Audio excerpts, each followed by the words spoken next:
بربرة waxay marti gelinaysaa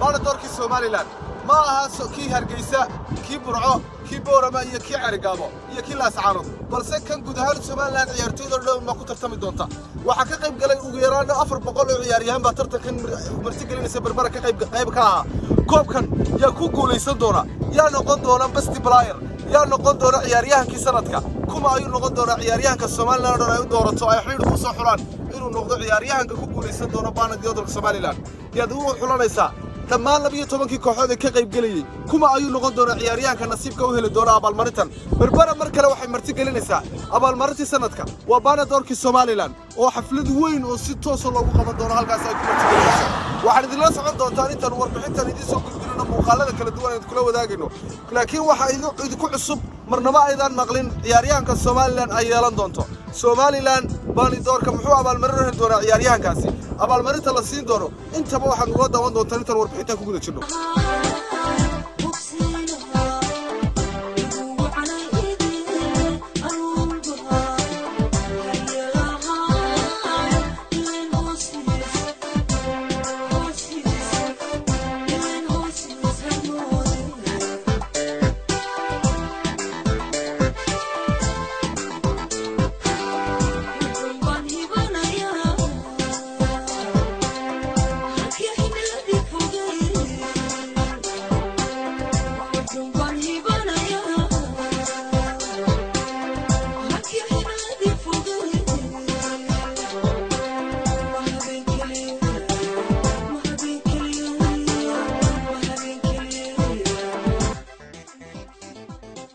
halkan aanu ku sugannahay waa magaalada madaxda gobolka Saaxil ee Berbera barbarkayga waxa fadhiya waa gudoomiyaha xiriirka kubadda cagta Soomaaliland markii ugu horeysay wuxuu hirgeliyay koobka oo sida loo yaqaan ama koobka championka waa taariikhda 30 sano ka bacdi in Soomaaliland ama Afrikaba Soomaaliya laga sameeyo koobkaasi waa markii ugu horeysay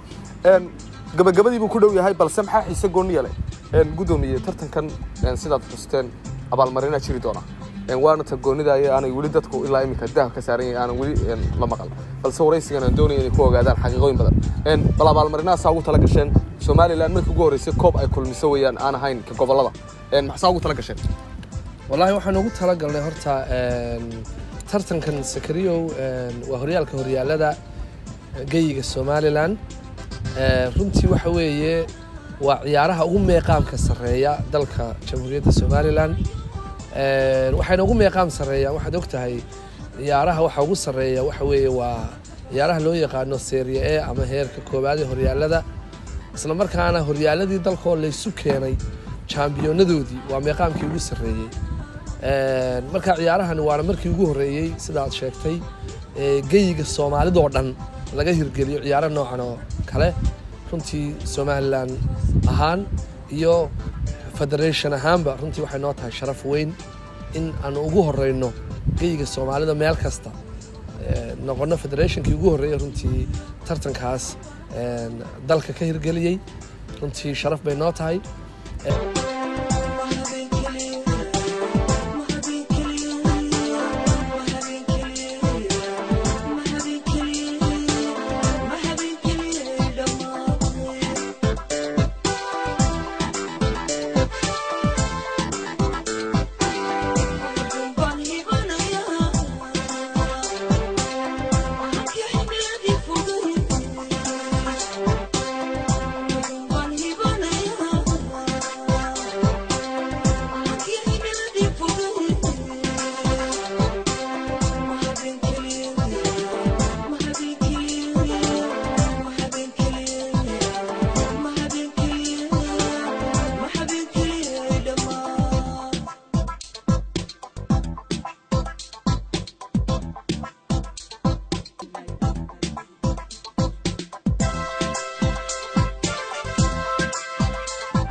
abaalmarinaduna dabcan maadaama meeqaamkaa leeyahay tartankani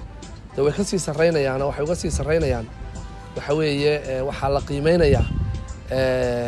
xidigii Somaliland dhexdii ugu fiicnayd ee Somaliland difaacii ugu fiicnaay ee Somaliland runtii tababarihii ugu wanaagsanaa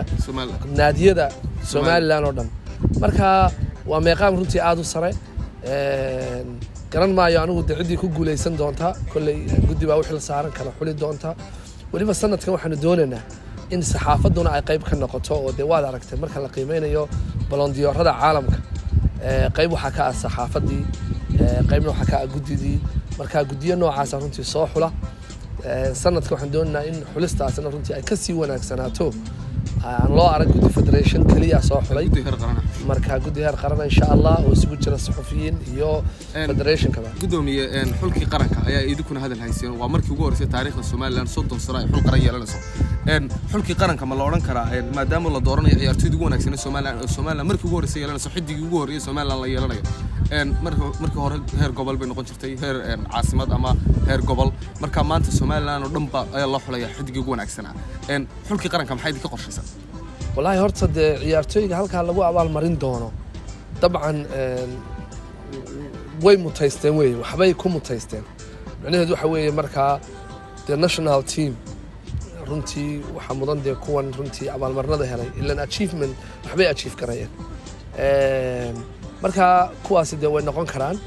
dabcan waxa xula waa tababare aniga maaha qofka xuli doona waa tababare isagu aragtidiisa iyo shaxdiisa iyo qaabka laakiin nin la abaal mariyay kulay waa nin markuu ugu yaryahay at least qiimeynta ku jiri doona xulkana de aan filayo inuu tababarahaasi ku darsan doono annaga xulka waxa nooga qorshaysan sidii aynu horeba uga wada hadalnay annaga qorshihii waanu dejinay dabcan waxaanu suganaa waxa weeye waa miisaaniyadda qaranka oo kama hor dhacayno miisaaniyadda wali lama ansixin waxaan jecelnahay inay miisaaniyaddaas runtii ku jirto haddii ay ku jiri weydo xitaa runtii waxaanu raadinaynaa meelo badan oo la kaashan doono sidii national team Somaliland 2022 insha Allah loo arki lahaa oo kulay waxaan ku bilaabi doonaa ciyaaro saaxiibtinimo saan hore u sheegnay in dalkan uu isu diyaariyo inuu yeesho national team runtii waa waxyaabaha noogu weyn intaan xafiiska xiriirka kubadda cagta joogno aanu hirgelin doono haddii Allah awood leh nala qabto ugu dambeyntii tartankan maxaa ku xigi doona waxaa ku xigi doona horta haddaba preparation koodii aanu diyaarinaynaa waa horyaaladii mar labaad in waxaan consistent noqdaan ciyaarahan consistent oo joogto noqdaan gobol walbana horyaalkiisii waqtigii la qaban lahaa iyo isku aadkiiba isbuucan ayaanu berbera ku shaacin doonaa hal mar baanu dalka gobolada waaweyn oo dhan shaacin doonaa gobolada kalena insha Allah iyana sidaas loogu xijin doonaa kaasi horta waa qorshaha joogtada ah laakiin kooxda badisa kooxda horyaalka waxaanu aad runtii ugu hanweynahay oo aanu ku jirnaa har iyo habeen runtii aanu ku jirnaa qorshaheedu waxa weeye sidii loogu heli lahaa safar dibadeed wasaaradda dhalinyarada ciyaaraha ayaa ballantaa hore noogu qaaday runtii in maadaama iyaku mandatekii siyaasaddii dalka mas-uul inooga yihiin ciyaaraha dalka dibaddiisa wixii aadayana runtii ay iyaku priority-ga koowaad yihiin in ay wasaaraddu si toosa uga shaqaynayso agaasimuhuna hore uga hadlay in arrintaa runtii ay ballan qaadeen wasaaradda dhalinyarada ciyaaruhu ay ballan qaaday in federationkan ay runtii kala shaqayn doonto kooxdaasi in dalka dibaddeeda la geeyo wasaaradda arrimaha dibadda oo kale qayb ka noqon doonto insha Allah qorshaha lagaga shaqayn doono kooxda qaada sidii dalka dibaddiisa loo geeyo way jiraan haddaba dalal ka federation aan xiriir la sameynay kama hor dhacayo mar raba dalalkiina sheego waxa laga yaabaa halkan ku sheeganay dhalinyaradu kala doortaan wadaan kaasaan doonana marka insha Allah dib baa kulay dalalka ka kala doori doona laakiin runtii sakariyo waan ku faraxsanahay in ciyaaraheenu meel fiican marayaan sanadkan inta joogtay sanadka joogtay aad iyo aad صح